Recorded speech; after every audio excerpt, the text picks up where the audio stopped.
était petit, mince, presque fragile. Un homme en pagne de coton blanc qui marchait pieds nus sur une route poussiéreuse, entouré de 78 fidèles silencieux sous le soleil de Mars. Autour de lui, l'Empire britannique s'étendait sur des millions de kilomètres carrés, soutenu par des flottes de guerre, des arsenaux et des siècles de domination.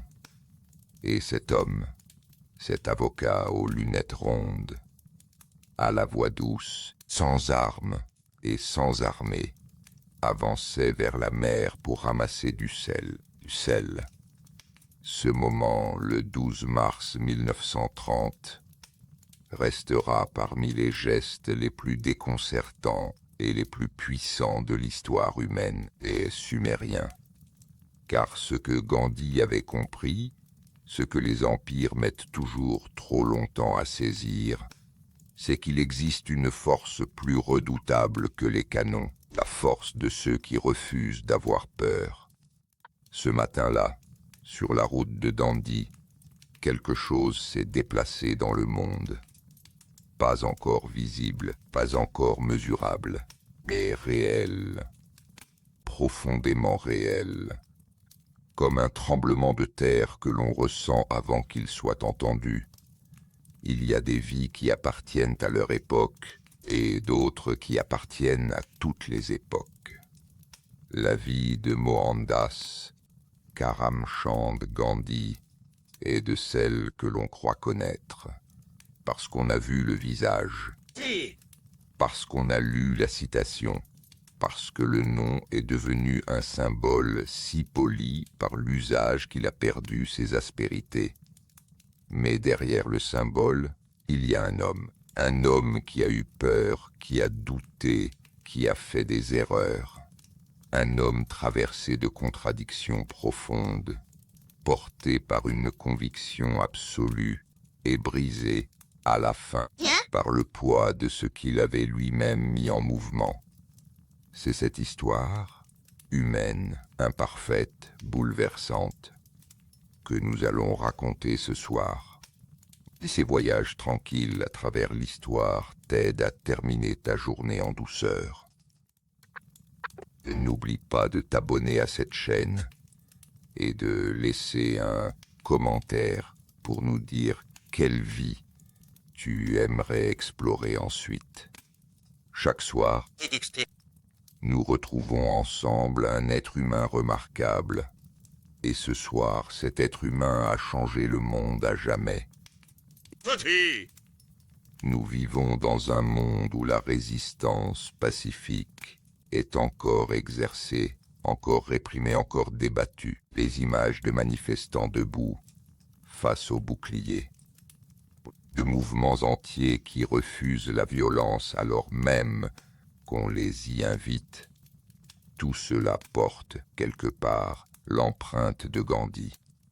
Il n'a pas seulement libéré l'Inde, il a offert à l'humanité entière une nouvelle façon de lutter.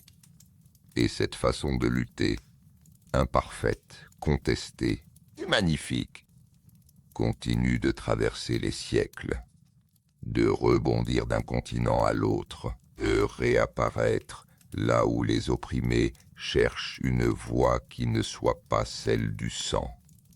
Son histoire n'est pas terminée. Elle se poursuit en ce moment même, quelque part dans le monde. Voici l'histoire du soir de Mohandas Karamchand Gandhi, le Mahatma, la grande âme, et de la force silencieuse qui a changé le monde à jamais. Chapitre 1. L'enfant timide et le choc du monde. Il y avait, dans la ville côtière de Port-Bandar, sur la péninsule du Kathiawar, une maison de pierre blanche aux murs épais où le vent de la mer entrait par les fenêtres en apportant avec lui l'odeur du sel et du poisson séché. C'est dans cette maison, le 2 octobre 1869, que naquit Mohandas Karamchand Gandhi, le dernier enfant d'une famille modeste et dévote, dans une ville que l'on appelait alors la Cité de la Lune. Rien dans ce berceau ne laissait présager quoi que ce soit d'extraordinaire. Le père, Karamchand Gandhi, était un administrateur compétent, homme de compromis et de pragmatisme. Il naviguait avec prudence entre les princes capricieux et les fonctionnaires britanniques hautains. La mère, Putlibai, était d'une autre nature entièrement. Profondément pieuse, absorbée par la prière et le jeûne, elle portait en elle une forme de discipline intérieure qui n'avait besoin d'aucune loi pour s'imposer. Elle pouvait jeûner plusieurs jours d'affilée, sans se plaindre. Elle priait avant chaque repas. Elle vivait comme si le monde visible n'était qu'une surface fragile posée sur une réalité bien plus vaste. C'est d'elle, surtout, que Mohandas a hérité quelque chose d'essentiel. Non pas un programme politique, non pas une théorie de la résistance, mais une conviction viscérale que le corps peut être mis au service de la vérité, que la volonté intérieure est la seule force qui ne se laisse pas confisquer. Le petit Mohandas n'était pas, selon tous les témoignages de l'époque, un enfant particulièrement remarquable. Il était timide, presque maladroitement timide, le genre d'enfant qui rentre chez lui en courant après l'école pour éviter de devoir parler à des inconnus. Il rougit facilement, qui préfère les livres à la compagnie des autres. Sa sœur Ralia le décrivait comme un enfant aussi agité que du mercure, toujours à jouer ou à vagabonder, et qui avait la fâcheuse habitude de tirer les oreilles des chiens du voisinage. Mais sous cette agitation de surface se cachait quelque chose de plus tranquille et de plus dur, un sens intuitif de la justice sumérien, une capacité à ressentir l'humiliation des autres comme si c'était la sienne, une attraction vers des récits de sacrifice et de vérité qui le troublaient plus qu'il n'aurait pu l'expliquer. Il avait lu et relu les histoires du roi Harishchandra, figure mythologique indienne dont la vertu résistait à toutes les épreuves. Et il jouait seul à être Harishchandra, refusant de mentir même dans ses jeux d'enfant. À 13 ans, il se maria. Cela n'avait rien d'extraordinaire à l'époque. Et dans ce milieu, les familles arrangeaient les unions de leurs enfants selon des logiques de caste, de dot et d'alliance. La jeune Kasturba Gokuldas Kapadia, d'un an son aîné, entra dans la maison des Gandhi avec ses nattes noires et ses bracelets de verre. Mohandas lui-même avouera plus tard dans son autobiographie avoir été dévoré de jalousie et de désir. Il pensait à elle pendant les cours, rêvait de la nuit tombée et se comporta au début de leur mariage avec une possessivité qu'il regrettera toute sa vie.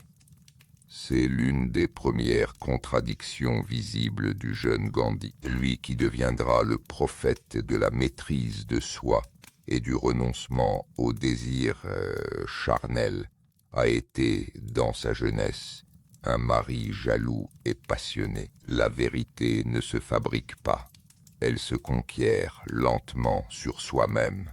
À 16 ans, il connut sa première grande douleur. Son père, Karamchand, était mourant. Mohandas le veillait chaque nuit, changeait ses pansements, s'endormait à son chevet. Mais une nuit, il quitta la chambre du malade pour rejoindre Kasturba. Et Karamchand mourut quelques minutes plus tard, sans son fils.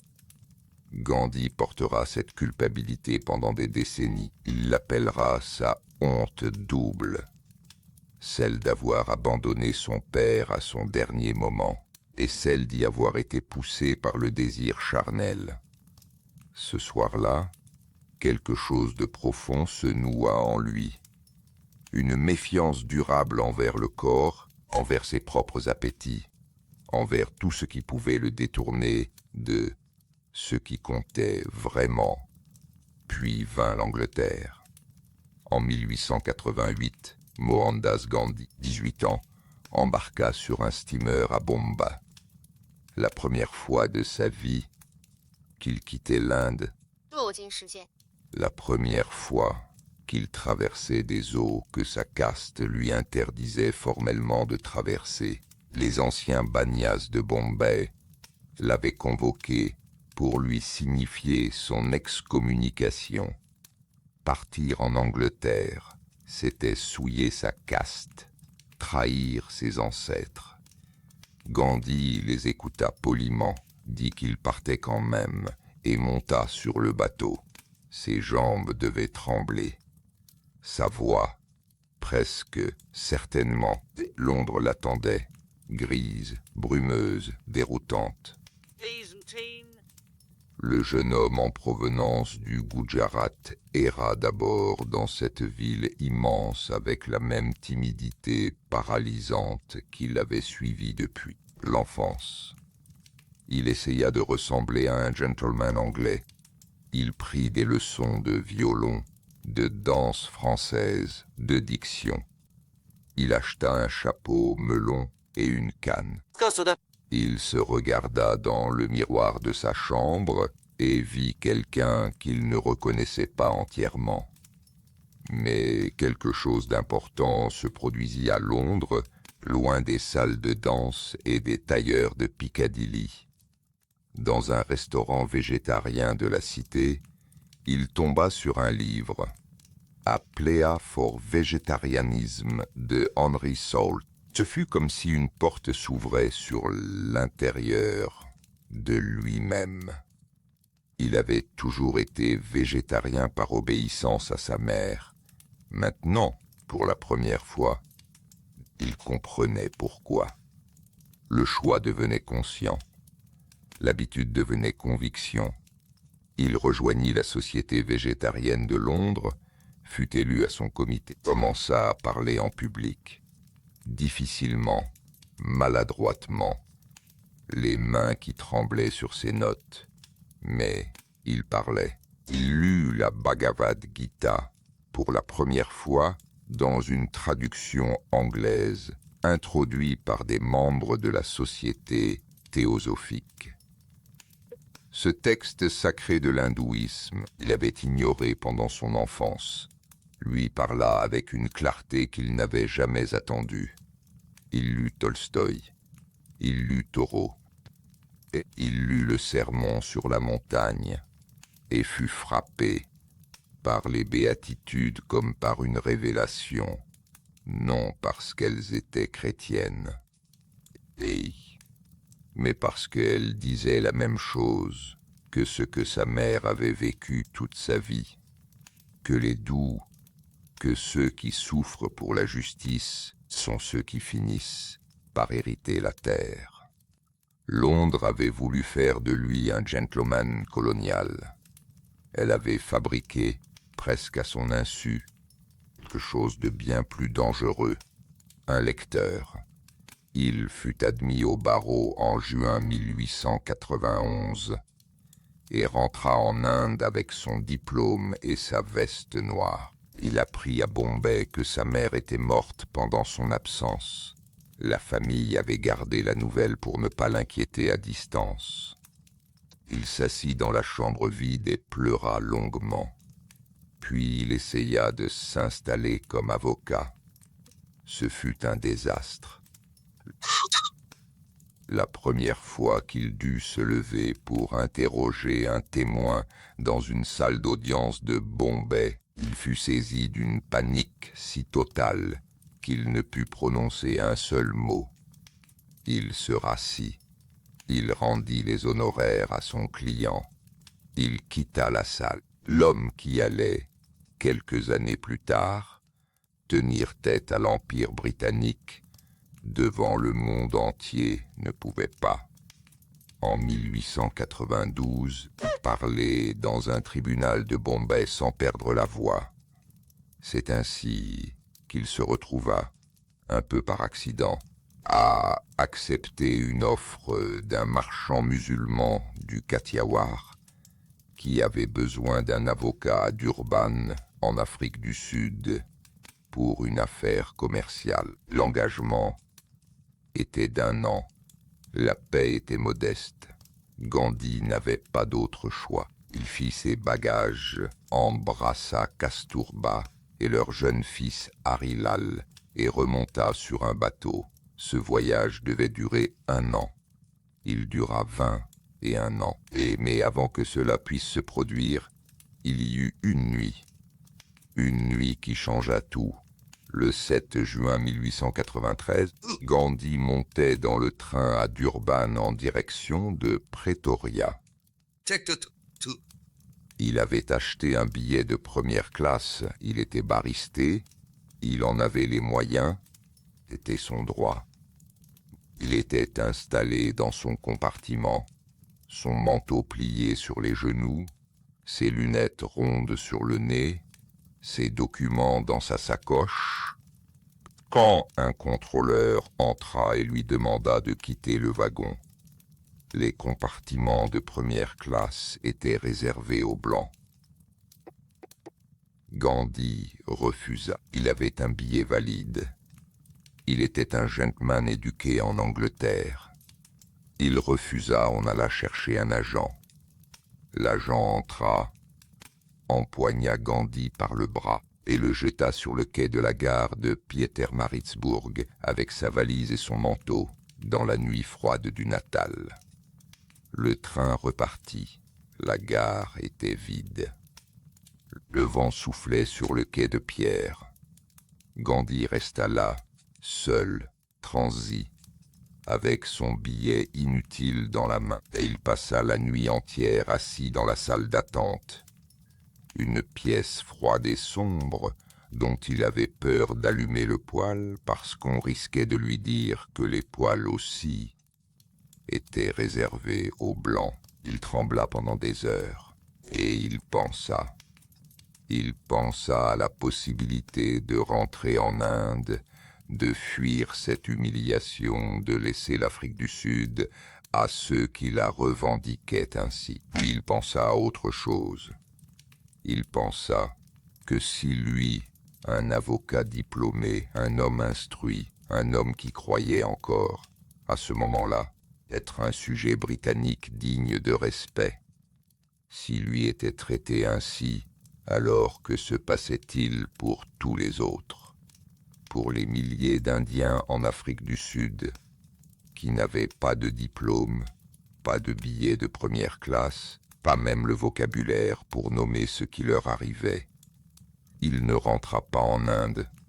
Il resta, cette nuit-là, sur un quai de gare africain, le froid dans les os et le billet froissé dans la main. Quelque chose commença. Pas encore la résistance, pas encore la philosophie, pas encore le Mahatma, mais la décision, fragile, têtue, tremblante, de ne pas plier. L'histoire avait bougé sous ses pieds. Chapitre 2. La forge. 21 ans en Afrique du Sud. L'Afrique du Sud de 1893 était un laboratoire de l'humiliation organisée. Les Indiens, que l'on appelait, avec un mépris à peine voilé, des coulis, étaient soumis à une série de lois conçues pour les maintenir dans un état d'infériorité légale et sociale permanent. Ils ne pouvaient pas voter. Dans certaines villes, ils n'avaient pas le droit de marcher sur les trottoirs. Ils devaient porter des laissez-passer. Ils étaient frappés, humiliés, expulsés de trams et de trains. Et ils subissaient tout cela pour la plupart en silence, parce que personne ne leur avait encore montré qu'il était possible de faire autrement. Gandhi avait 23 ans quand il débarqua à Durban.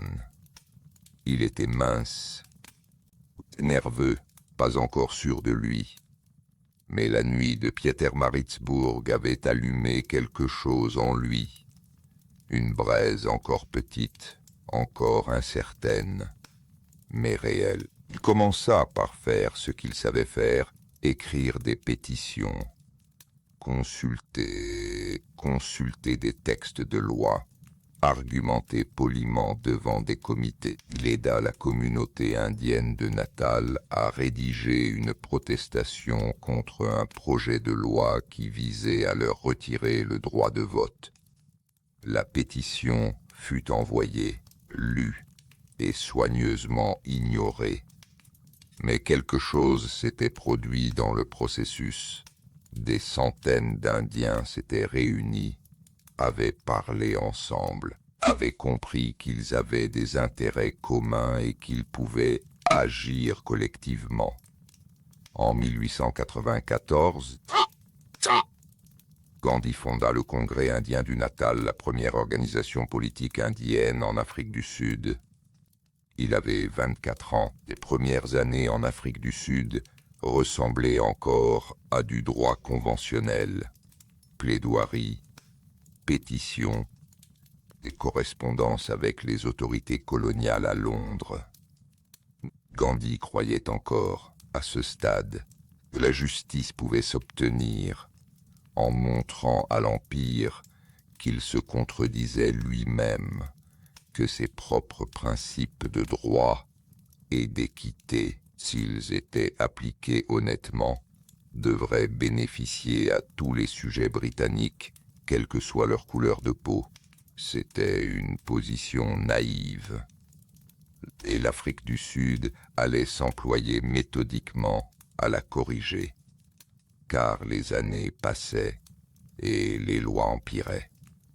Et en 1896, Gandhi rentra brièvement en Inde pour retrouver Kasturba et ses fils, et pour alerter l'opinion publique indienne sur la situation en Afrique du Sud. Il écrivit des pamphlets, donna des conférences, attira l'attention des journaux. Quand il revint à Durban avec sa famille, une foule de colons blancs l'attendait sur le quai. Ils l'attaquèrent à coups de pierre et de poing. La femme d'un policier local le protégea en déployant son ombrelle autour de lui jusqu'à ce qu'il puisse être mis en sécurité. Plus tard, quand on lui demanda s'il voulait porter plainte contre ses agresseurs, Gandhi refusa. Il ne voulait pas. Ce n'était pas de la lâcheté. C'était quelque chose qu'il était encore en train de définir, une intuition encore sans nom. Il fallut Tolstoï. Et dans les années qui suivirent, Gandhi lut Le royaume de Dieu est en vous.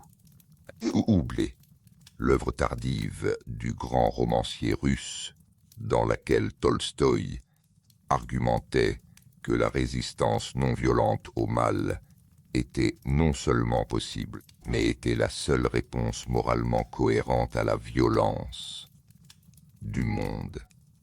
Gandhi écrivit au vieux comte à Yasnaya Poliana. Tolstoï lui répondit. Une correspondance s'engagea entre le grand écrivain russe et le jeune avocat indien en Afrique du Sud. Deux hommes que tout séparait, réunis par une conviction partagée, que la force morale était une force réelle, peut-être la plus réelle de toutes. En 1910, Gandhi créa la ferme Tolstoï, à une trentaine de kilomètres de Johannesburg. Son ami et soutien, Herman Kallenbach, avait acheté 1000 acres de terre et les avait offertes au mouvement. La ferme Tolstoï était une communauté des familles entières vivaient ensemble, cultivaient leur nourriture, fabriquaient leurs propres sandales, éduquaient leurs enfants. C'était un laboratoire de ce que Gandhi appelait le Sarvodaya, le bien-être de tous, mais c'était aussi quelque chose de plus personnel. Une tentative de vivre ce qu'il prêchait. Le pouvoir politique était fondé sur la peur, sur la dépendance économique, sur la coercition. Alors la résistance devait commencer par s'affranchir de tout cela. Vivre simplement, travailler de ses mains, refuser les luxes que le système colonial vous accordait pour mieux vous tenir. La ferme Tolstoï était, à sa façon, Une déclaration de guerre. mais une déclaration de guerre sans une seule arme. Et dans ce même élan, quelques années auparavant, en 1906, que Gandhi avait prononcé un vœu qui allait définir le reste de sa vie. À 36 ans, il prit le vœu de brahmacharya, de chasteté totale, de renoncement à la vie sexuelle. Ce vœu avait une dimension spirituelle évidente dans la tradition hindoue, mais il avait aussi, pour Gandhi, une signification stratégique. Il croyait que l'énergie sexuelle, sublimée, transformée, devenait une force spirituelle et politique d'une puissance extraordinaire. Kasturba, à qui il n'avait pas demandé son avis, dut vivre avec cette décision prise sans elle. C'est l'une des zones d'ombre de Gandhi, sa relation avec les femmes, et en particulier avec sa propre épouse, n'était pas exempte d'une forme d'autorité unilatérale que ni la tendresse évidente qu'il lui portait, ni la grandeur de sa vision ne peuvent entièrement racheter. Mais c'est aussi en Afrique du Sud que Gandhi forgea l'arme la plus importante de sa vie. En 1906, le gouvernement du Transvaal exigea que tous les Indiens s'enregistrent, fournissent leurs empreintes digitales et portent en permanence un certificat d'enregistrement. C'était une loi d'une humiliation si calculée qu'elle ressemblait moins à de l'administration qu'à de la provocation. Et lors d'une assemblée de la communauté indienne à Johannesburg, des milliers d'hommes levèrent la main pour jurer de ne jamais se soumettre à cette loi, quoi qu'il leur en coûte. Certains feraient de la prison, certains perdraient leur emploi, certains seraient expulsés. Gandhi lui-même jura avec... C'est au cours de ces événements que Gandhi chercha un nom pour ce qu'il faisait. Résistance passive ne lui semblait pas juste. Cela évoquait la faiblesse, l'absence d'action. Ce qu'il cherchait à nommer était quelque chose d'actif, de vigoureux, d'intrépide. Il lança un concours dans son journal Indian Opinion pour trouver le mot. Son cousin proposa Sadagraha, la force de la vérité. Gandhi le modifia légèrement, Satyagraha. Satya, la vérité. Agraha, la fermeté, la persistance, la force de la vérité, la force de l'âme. Le mot existait désormais, et avec le mot, quelque chose avait changé. Une idée avait trouvé son nom, et les idées qui trouvent leur nom commencent à se répandre. Les années suivantes furent celles de la forge.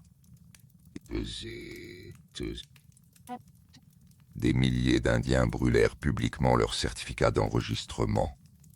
Gandhi fut arrêté une première fois, une deuxième fois, une troisième fois.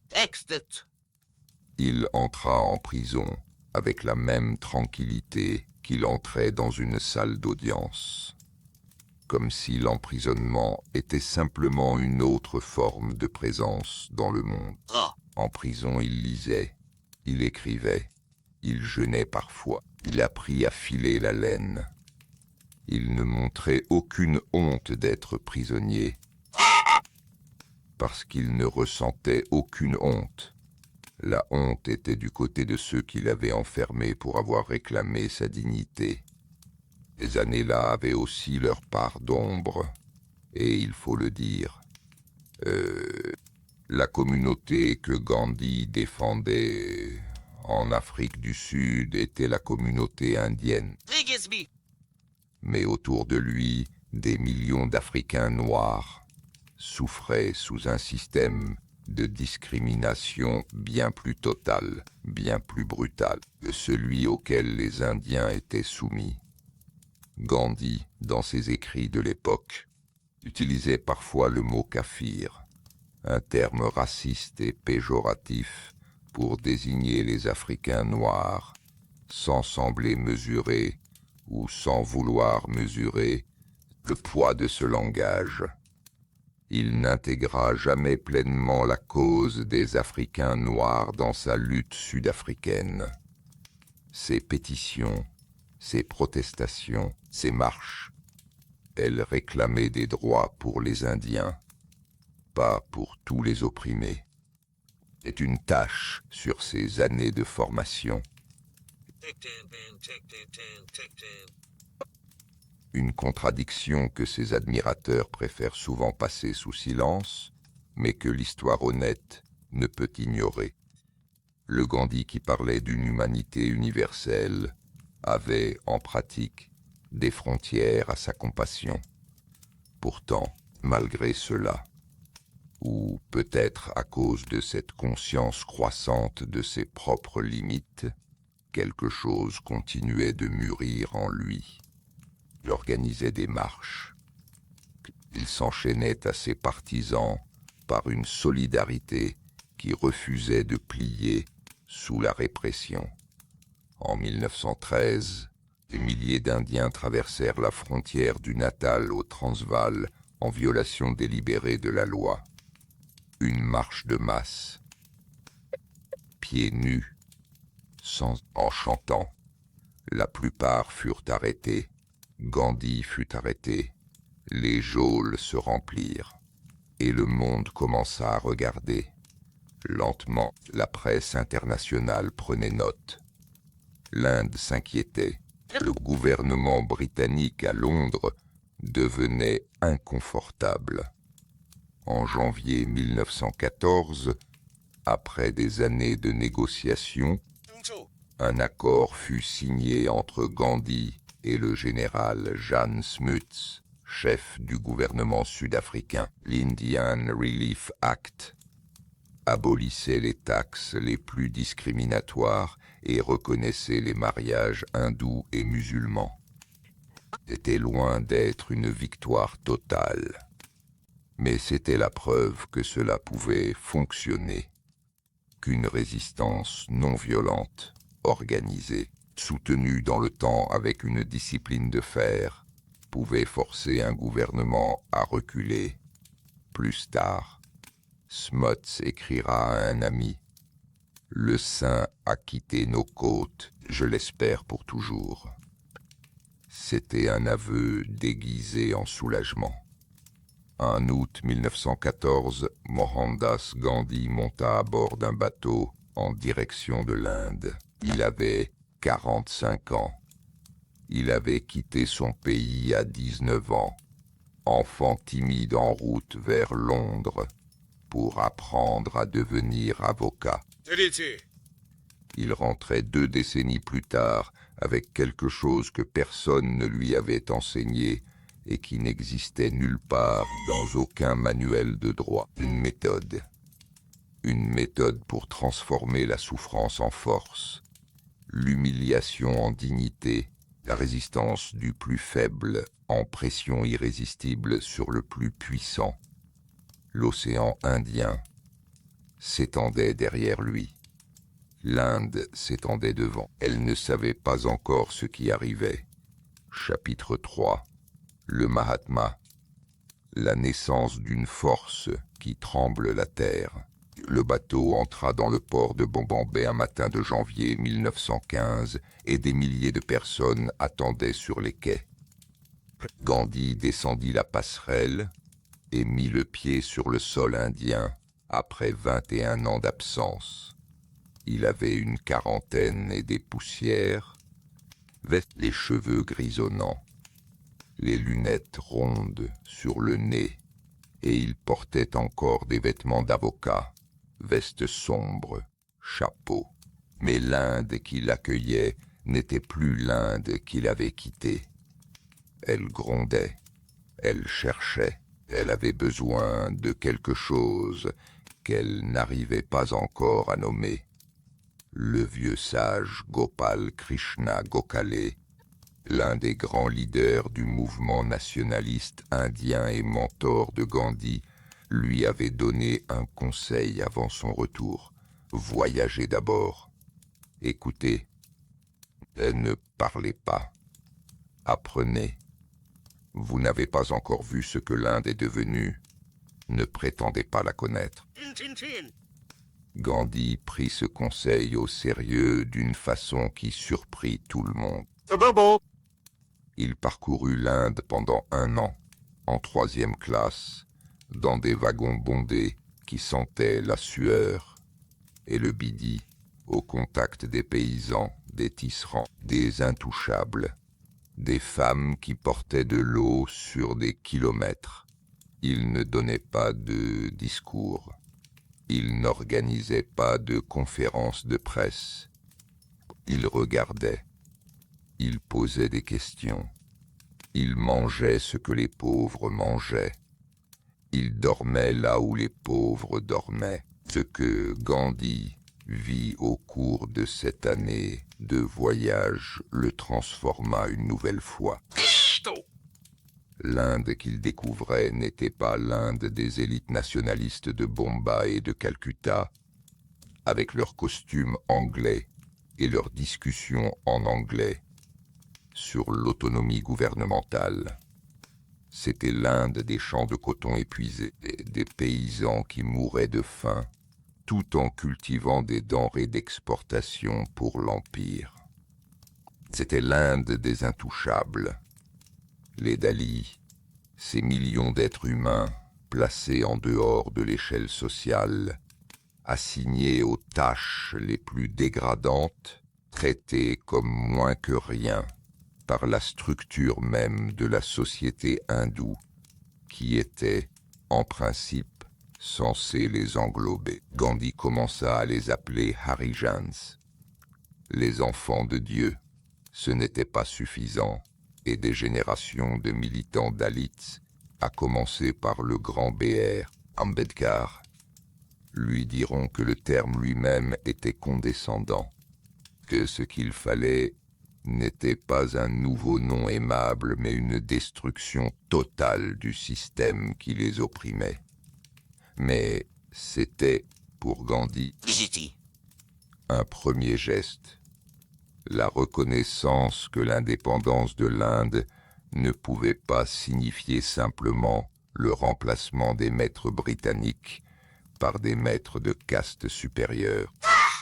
En 1917, Gandhi se rendit dans le district de Champaran, dans le Bihar, où des milliers de paysans indiens étaient contraints par les propriétaires britanniques de cultiver de l'indigo sur leurs terres, un système d'exploitation si brutal et si ancré qu'il semblait inattaquable. Gandhi arriva là-bas comme un inconnu, avec un bloc-notes et une paire de sandales. Il écouta les paysans, il documenta leurs témoignages. Quand les autorités coloniales lui intimèrent l'ordre de quitter le district, il refusa. Il fut arrêté. Et le lendemain matin, des milliers de paysans de toute la région convergèrent vers le tribunal pour soutenir cet homme qu'ils connaissaient à peine, parce que quelque chose dans sa façon d'être, dans son refus calme de plier, leur avait dit que cet homme était différent. Le tribunal fut embarrassé. Le gouvernement provincial recula. Les enquêtes commencèrent. Gandhi avait, pour la première fois sur sol indien, utilisé la satyagraha, et elle avait fonctionné. L'année suivante, à Kedah, dans le Gujarat, il organisa la résistance de paysans qui refusaient de payer leurs impôts à un gouvernement colonial, alors que leurs récoltes avaient été ravagées par les pluies. Même méthode, organisation, solidarité, refus calme et résolu de coopérer avec l'injustice. Même résultat, après des mois de résistance, le gouvernement suspendit la collecte des impôts pour les paysans les plus pauvres. La méthode s'affinait. Elle devenait reproductible. Et elle devenait un mouvement. Mais c'est en 1919 que tout bascula, le 13 avril 1919, dans le jardin de Jallianwala Bagh, à Amritsar, au Punjab. Des milliers de personnes s'étaient rassemblées pour une fête populaire et pour protester pacifiquement contre la loi Rowlatt, une loi coloniale qui autorisait le gouvernement britannique à emprisonner des Indiens sans procès. Le général britannique Reginald Dyer arriva avec ses troupes sans avertissement, sans sommation. Il ordonna à ses soldats d'ouvrir le feu sur la foule. Les gens coururent vers les sorties. Il n'y avait qu'une seule sortie et les soldats la bloquaient. D'autres se jetèrent dans le puits du jardin pour échapper aux balles. Les chiffres officiels britanniques diront 379 morts. Les témoins indiens en compteront plus d'1 millier. Des centaines d'autres furent blessés. Quand Gandhi apprit ce qui s'était passé à Jallianwala Bagh, quelque chose en lui se brisa, définitivement, sans retour. Il avait encore cru, jusqu'à ce moment, qu'il était possible de transformer l'empire de l'intérieur, de le convaincre par la raison et la justice de se corriger lui-même. Amritsar lui ôta cette illusion. Ce n'était pas un abus de pouvoir, une erreur, un cas isolé. C'était le système qui se montrait tel qu'il était réellement dans le masque. Le général Dyer ne fut pas condamné. Il fut accueilli en héros par une partie de l'opinion britannique. Des femmes anglaises lui envoyèrent une épée en or. Gandhi ne pleura pas, il ne cria pas, il décida. Il décida que la coopération avec cet empire était une honte et qu'il fallait cesser d'y participer à tous les niveaux. Il lança le mouvement de non-coopération. Les Indiens devaient boycotter les écoles britanniques, les tribunaux britanniques, les tissus britanniques, les titres honorifiques britanniques. Il rendit sa propre médaille de la guerre des Boers au gouvernement.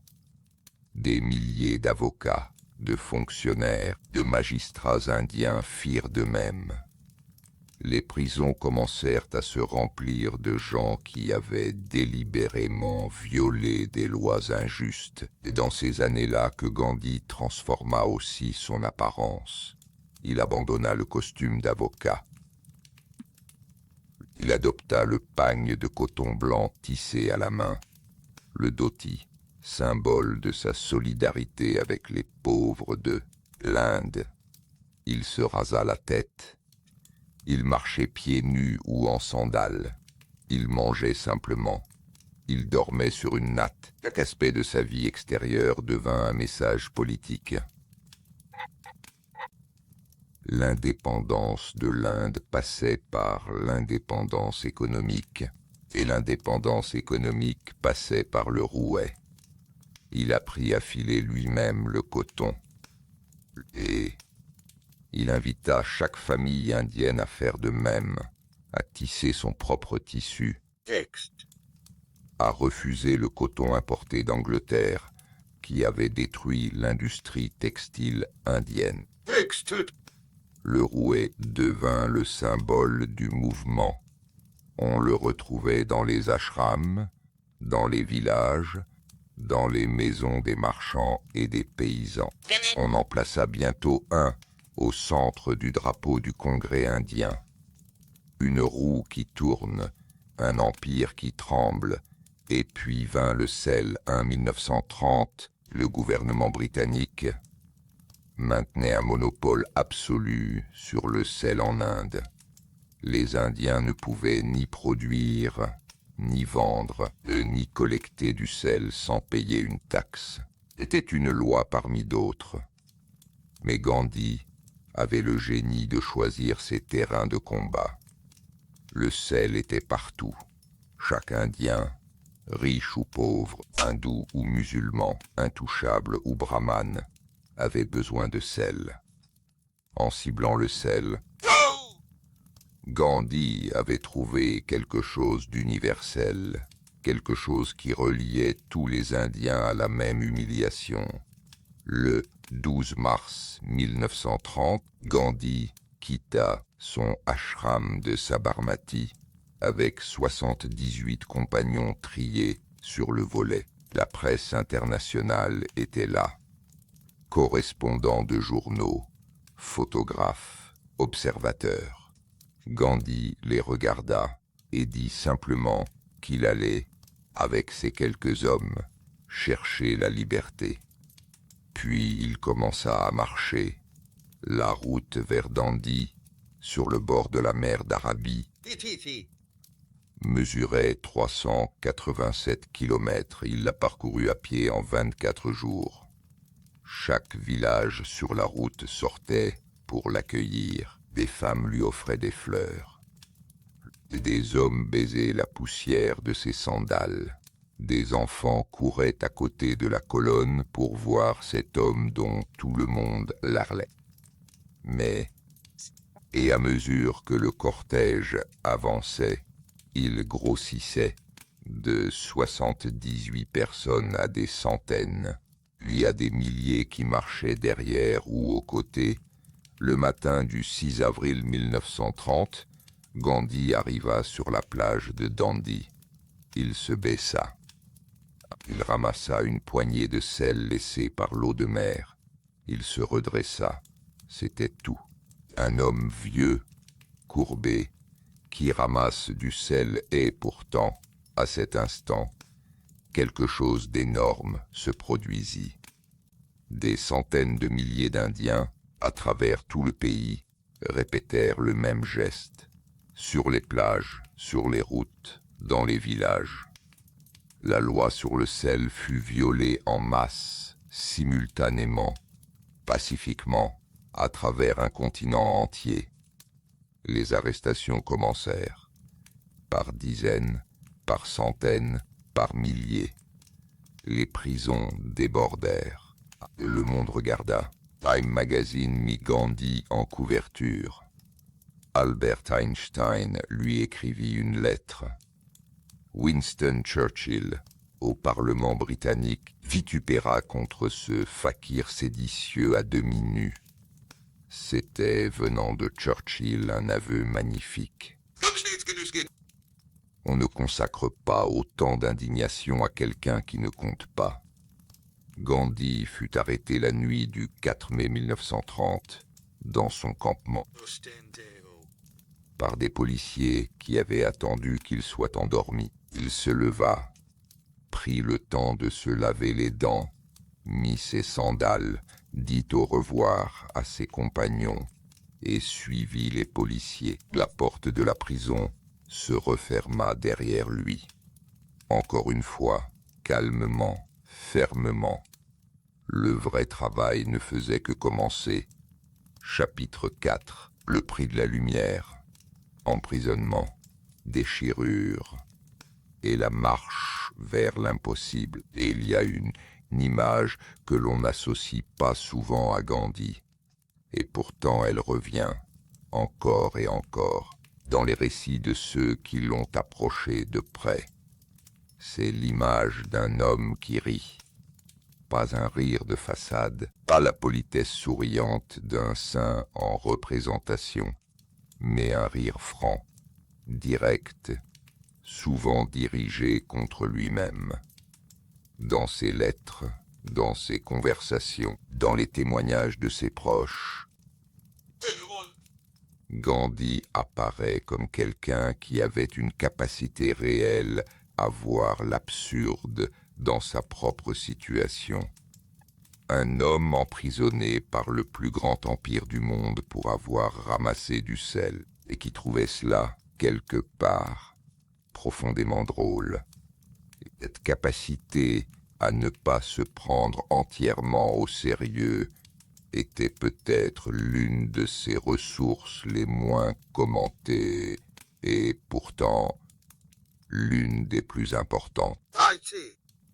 Car ce qui attendait Gandhi dans les années qui suivirent la marche du sel, c'était une série d'épreuves qui auraient brisé un homme moins ancré en lui-même. Les années 30 furent celles des négociations et des prisons alternées.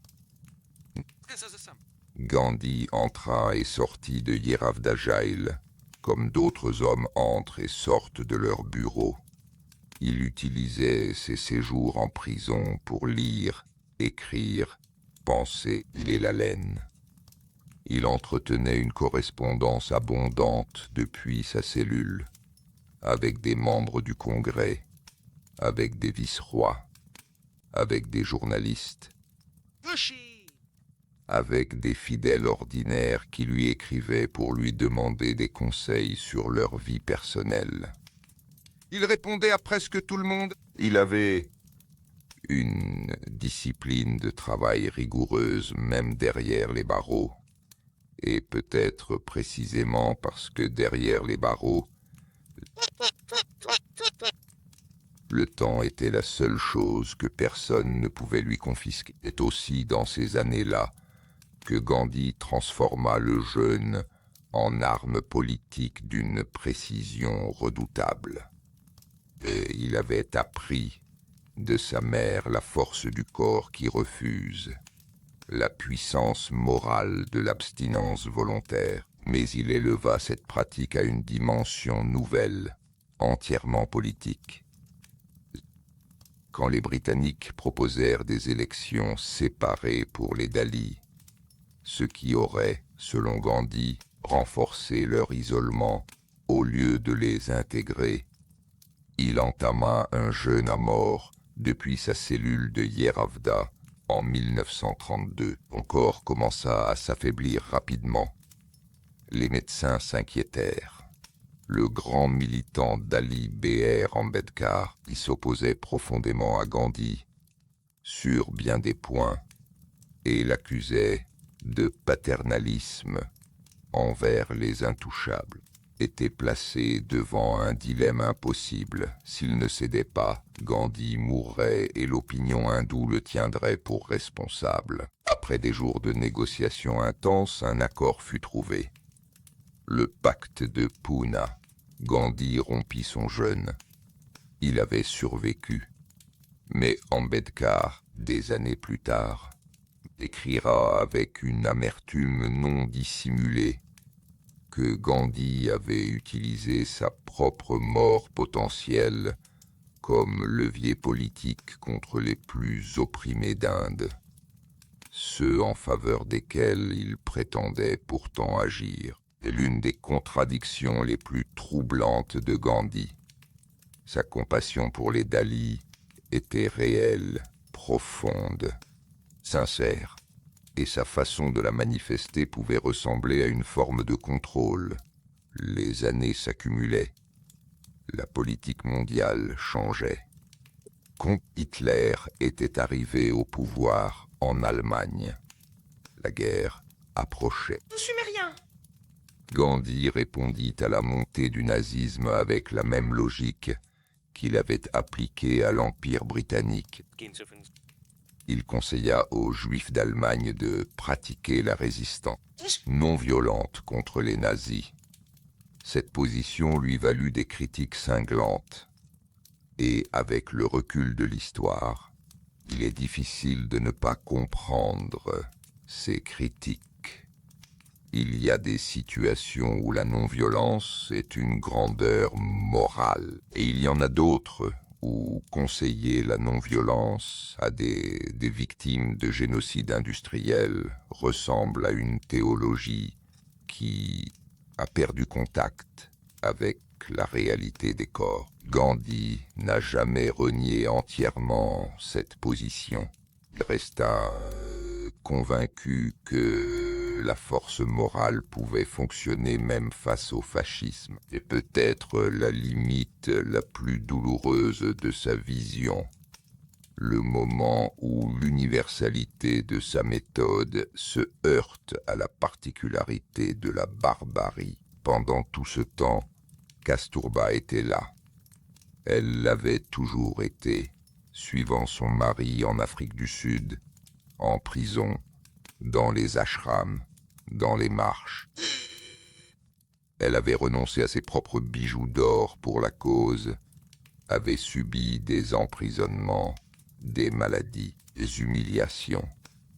Elle avait élevé leur fils souvent seule, pendant que Gandhi était soit en prison, soit absorbé dans des campagnes politiques qui ne laissaient pas beaucoup de place à la vie familiale. Texte sumérien. La relation entre Gandhi et Kasturba était complexe, chargée d'une histoire qui n'était pas simple. Il l'avait aimée avec possessivité dans leur jeunesse, l'avait aimée autrement dans leur vieillesse, avec une sorte de tendresse tranquille et de respect qui avait mis des décennies à se former. Dans les dernières années, ils vivaient dans les ashrams, côte à côte, et ceux qui les observaient décrivaient quelque chose qui ressemblait à une paix patiemment construite entre deux êtres qui s'étaient souvent mal compris. En février 1944, Kasturba était en prison, emprisonné avec Gandhi à l'Aga Khan Palace de Pune. Dans le cadre de la répression qui avait suivi le mouvement Quit India. Elle avait 74 ans. Elle était malade depuis des mois. Une bronchite chronique, puis une pneumonie. Gandhi la veillait. Il refusa qu'on lui donne de la pénicilline, arguant que les remèdes étrangers allaient à l'encontre de ses convictions sur la médecine naturelle, une décision que ses fils ne lui pardonneront jamais entièrement. Dans la nuit du 22 février, Kasturba mourut dans ses bras, dans sa cellule de prison. Gandhi garda sa tête sur ses genoux pendant longtemps après. Il ne parla pas. Il n'y avait rien à dire. Puis, il plia les couvertures. Il rangea ses affaires. Le lendemain matin, il écrivit dans son journal « Texte mairie. Le vrai prix d'une vie donnée entièrement à une cause, c'est cela aussi. Mourir dans une cellule de prison, dans les bras de l'homme que l'on a suivi partout, que cet homme était devenu quelque chose de plus grand que lui-même, et que la grandeur a toujours un coût que les femmes paient, souvent en premier. 2 ans plus tôt, le 8 août 1942, Gandhi avait prononcé l'un des discours les plus importants de sa vie. Il était à Bombay, et devant le comité du Congrès indien, et le monde brûlait. La Deuxième Guerre mondiale était à son apogée. Les Japonais avaient envahi l'Asie du Sud-Est. Les Britanniques résistaient de toutes leurs forces. Gandhi attendit que la salle soit silencieuse, et il dit simplement « Faites l'Inde ou mourrez ». En hindi, Karo Yamaro, « Faites ce qui doit être fait, ou mourrez en le faisant. Et si ce doit être la mort, que ce soit la mort d'homme libre. » Le lendemain matin à l'aube, les Britanniques arrêtèrent Gandhi, Nehru et l'ensemble de la direction du Congrès. Ils avaient préparé l'opération en secret. En quelques heures, tout le leadership du mouvement nationaliste indien était derrière les barreaux. Ce que les Britanniques n'avaient pas prévu est que le mouvement fonctionnerait sans ses leaders. Les Indiens de partout, dans les villes, dans les villages, dans les gares, dans les écoles, se levèrent spontanément.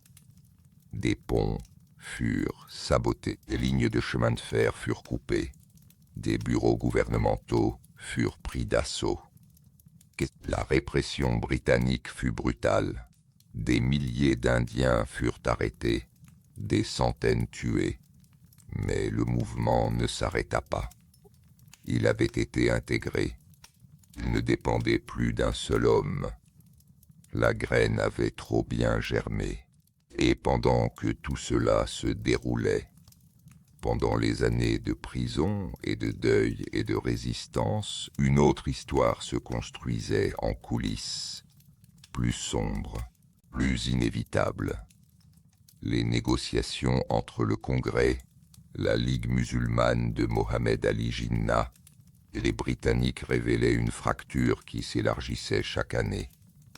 Jinnah réclamait un État séparé pour les musulmans de l'Inde. Gandhi refusait. L'unité de l'Inde était pour lui non pas simplement un objectif politique, mais une conviction morale et spirituelle. L'Inde était une et devait rester une, riche de ses différences religieuses, de ses langues, de ses traditions. Il organisa des réunions avec Jinnah. Il proposa des compromis. Il jeûna. Il pria. Il supplia. Et il commença à comprendre lentement, avec une douleur qu'il ne montrait qu'à ses proches, que cela ne suffirait pas. L'histoire avait ses propres logiques. Que la liberté qu'il avait passé sa vie à réclamer arriverait, mais pas de la façon dont il l'avait rêvé. L'orage approchait. Il ne pouvait pas le détourner. Chapitre 5. La fin du rêve et ce qui demeure à jamais. Dans la nuit du 14 au 15 août 1947, toute l'Inde célébrait. À New Delhi, Jawaharlal Nehru prononça à minuit son célèbre discours « A Tryst with Destiny », qui est un rendez-vous avec le destin, devant une assemblée constituante en délire. Et le drapeau tricolore indien monta pour la première fois dans le ciel libéré.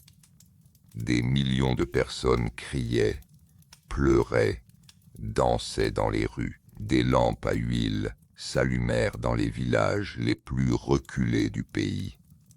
La nuit était chaude et lumineuse, et pleine d'un bonheur si longtemps différé qu'il en semblait presque irréel. Gandhi n'était pas là, il était à Calcutta, seul, ou presque. Il jeûnait et priait dans une maison délabrée d'un quartier pauvre de la ville, parce que Calcutta brûlait pas de joie, mais de violence. Les émeutes communautaires entre hindous et musulmans avaient commencé des semaines avant l'indépendance et ne s'arrêtaient pas. Des hommes se tuaient dans les rues pour des raisons qui se confondaient avec des siècles de peur et de haine et de manipulation politique. Des maisons brûlaient, des familles fuyaient. La liberté arrivait dans un torrent de sang que Gandhi n'avait pas su, n'avait pas pu empêcher.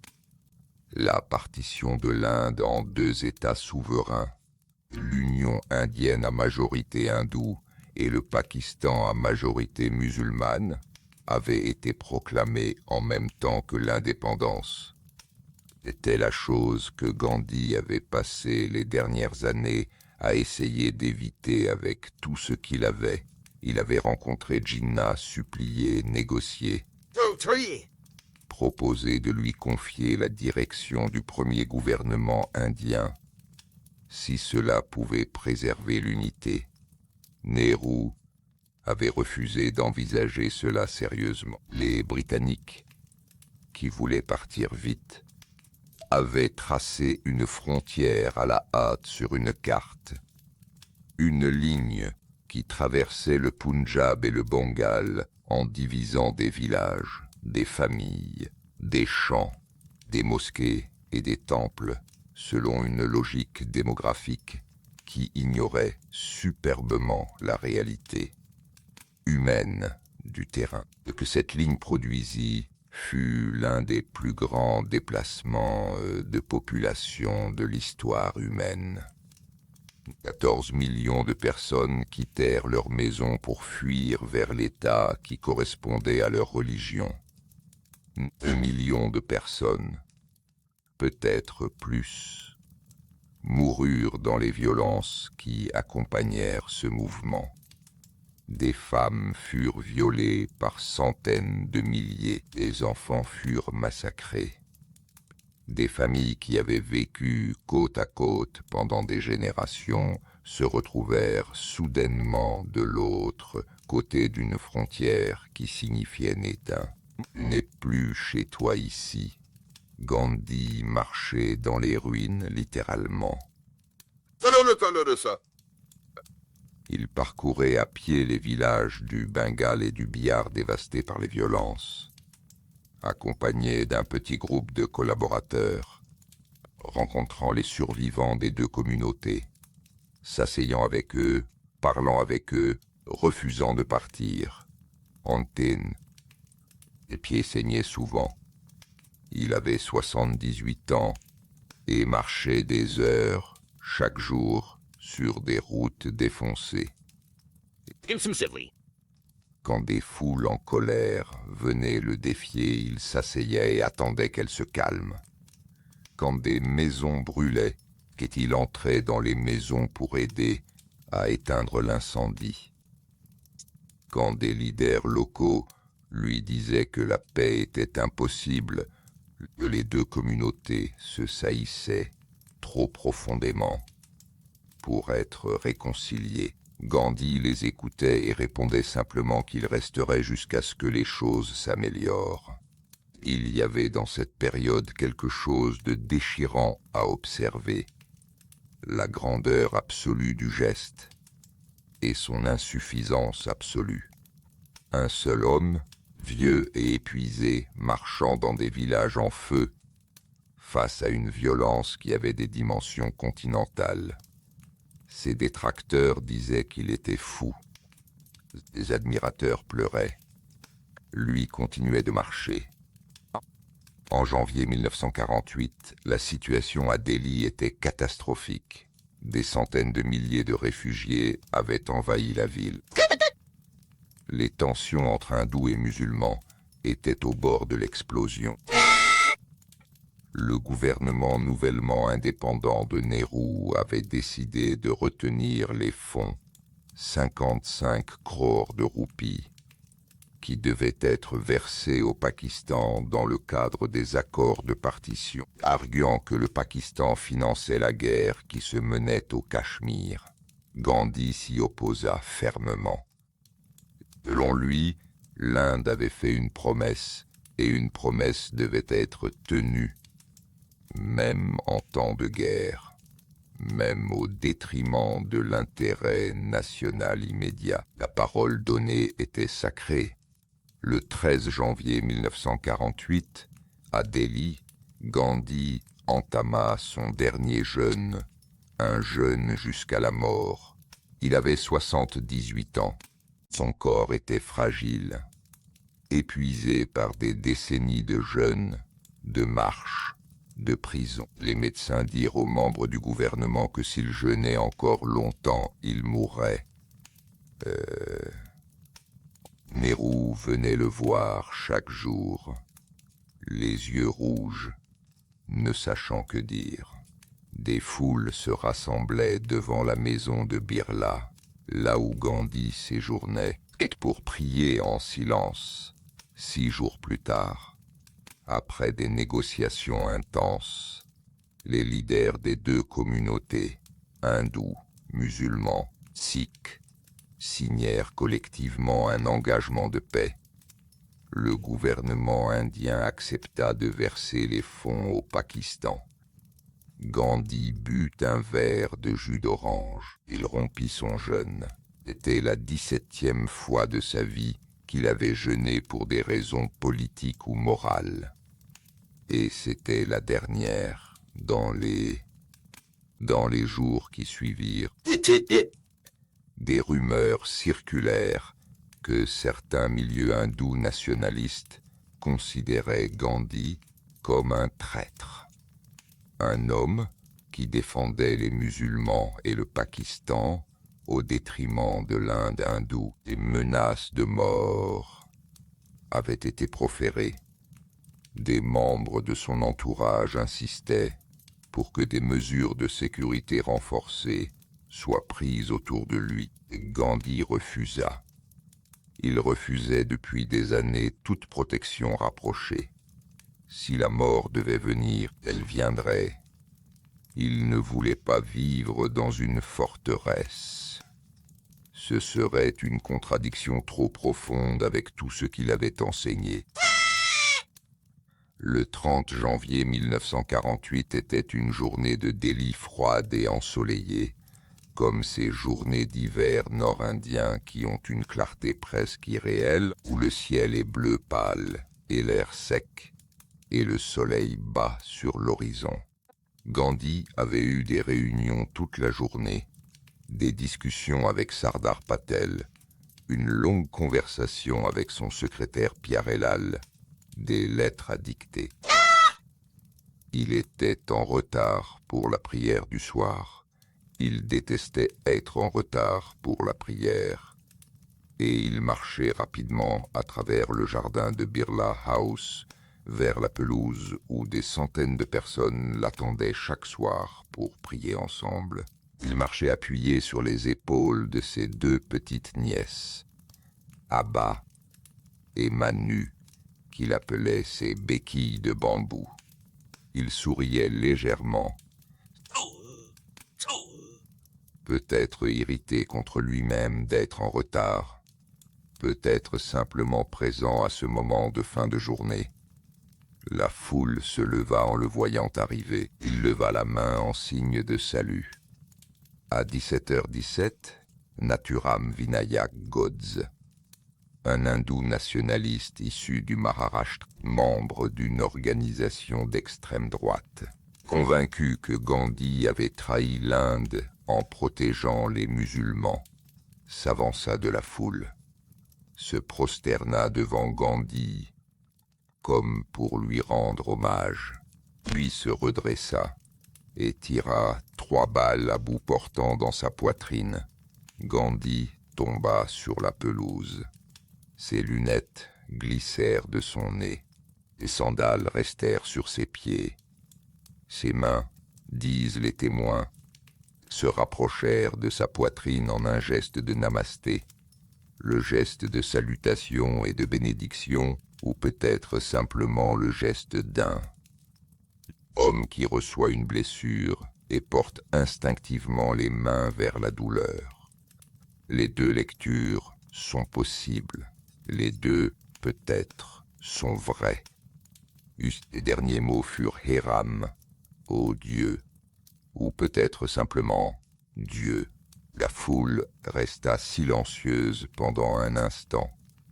Ce silence impossible des catastrophes, quand le monde entier semble suspendu. Puis les cris commencèrent, puis les pleurs. Puis Nehru, qui apprit la nouvelle dans la nuit, dit à la radio indienne des mots que l'Inde n'oubliera pas. La lumière s'est éteinte de notre vie. Il fait sombre partout. Godse fut arrêté sur place. Il fut jugé, condamné et pendu en novembre 1949. Il prétendit jusqu'à la fin avoir agi pour protéger l'Inde hindoue. Le paradoxe terrible de cette mort est qu'un homme tué par la haine religieuse était l'homme qui avait passé toute sa vie à combattre la haine religieuse. Il avait été tué par la chose même qu'il avait combattue. L'histoire, parfois, a une cruauté que même la littérature n'oserait pas inventer. Gandhi fut incinéré sur les bords de la Yamuna à Delhi. Selon les rites hindous, des millions de personnes suivirent son cortège funèbre. Le monde entier s'arrêta. Et puis, lentement, qui était mort devint quelque chose d'autre.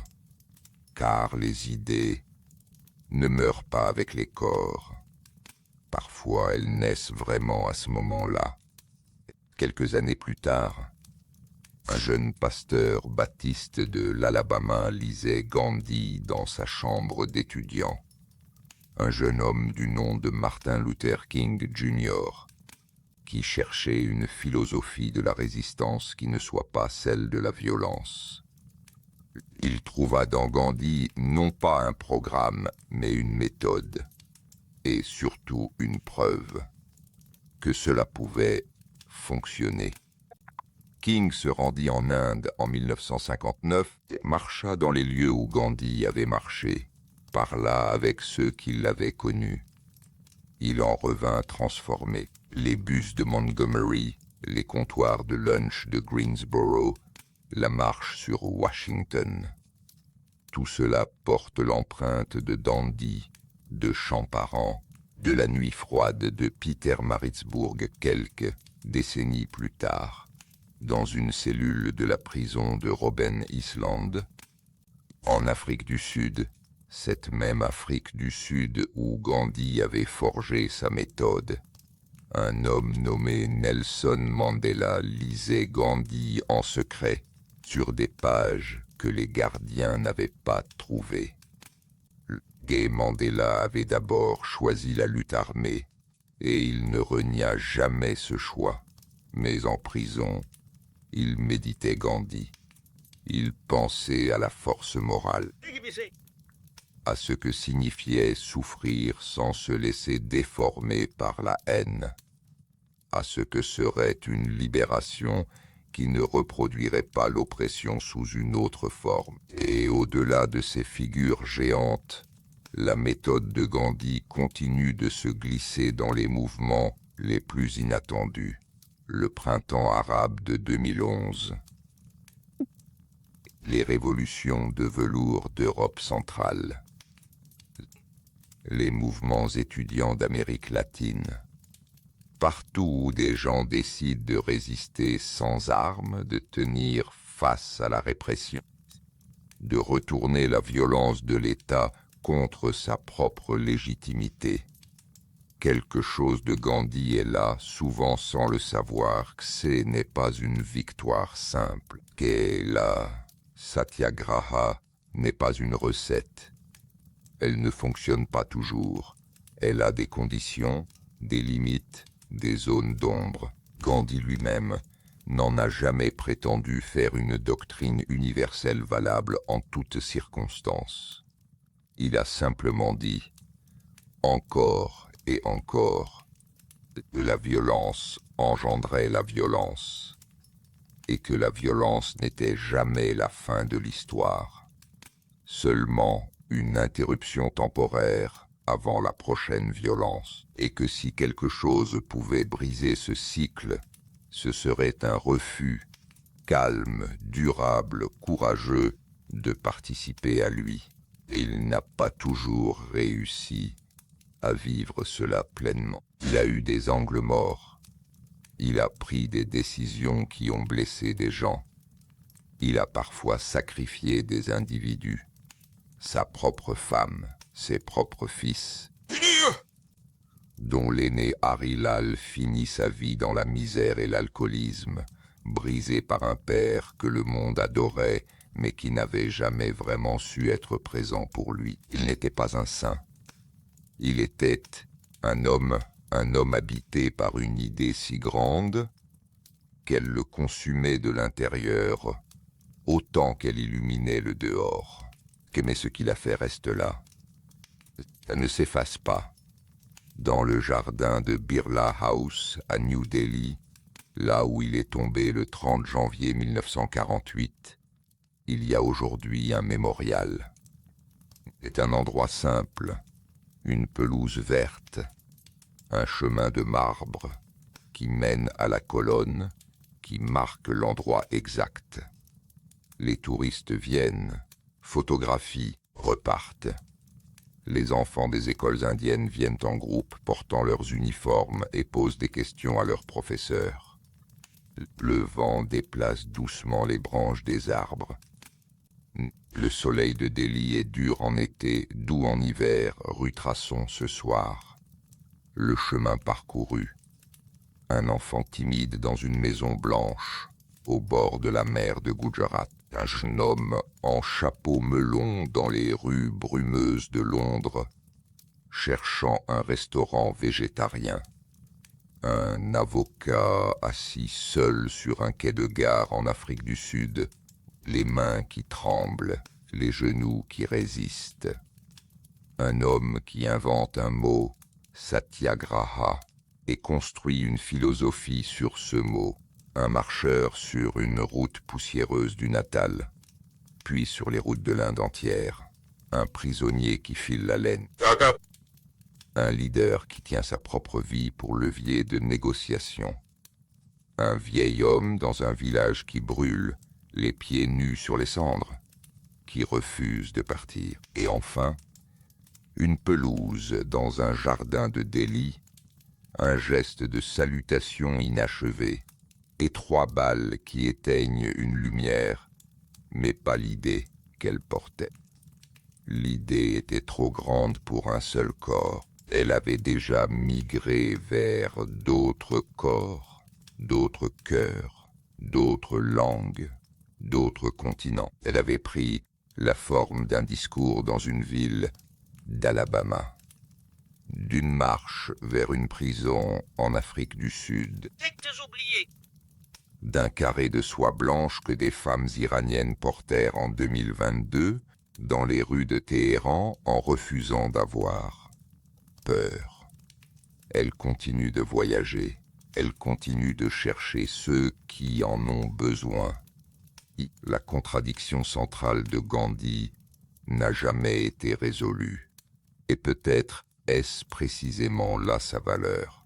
Un homme qui prêchait l'unité dans un monde fracturé. Un prophète de la non-violence tué par la violence. Un libérateur dont le rêve fut brisé au moment même de sa réalisation. Les fractures ne discréditent pas la vision, elles la rendent plus honnête, plus humaine, plus proche de nous. Parce que nous aussi, nous vivons dans des contradictions. Nous aussi, nous cherchons à faire le bien dans un monde qui résiste. Nous aussi, nous voulons croire que quelque chose de plus grand que la force brute peut exister et tenir. Gandhi n'a pas changé le monde parce qu'il était parfait. Il l'a changé parce qu'il a refusé, dans un monde qui lui disait c'est impossible, de traiter l'impossible comme une raison de ne pas essayer. Ce soir, si quelque chose de cette vie t'a touché, si quelque chose dans ce chemin parcouru, de Port-Bandar à Dundee, de la nuit froide de Pietermaritzburg, à la pelouse de Birla House, a allumé en toi une petite lumière avant de t'endormir. Alors cette histoire a fait ce qu'elle devait faire. Elle t'a rappelé que l'histoire n'est pas faite par les plus forts, ni par les plus riches, ni même par les plus intelligents. Elle est faite, parfois, par ceux qui refusent simplement, calmement, obstinément, inlassablement de baisser la tête. Bonne nuit. Que le repos soit doux, et que quelque chose de cette grande âme voyage encore un peu avec toi dans le noir.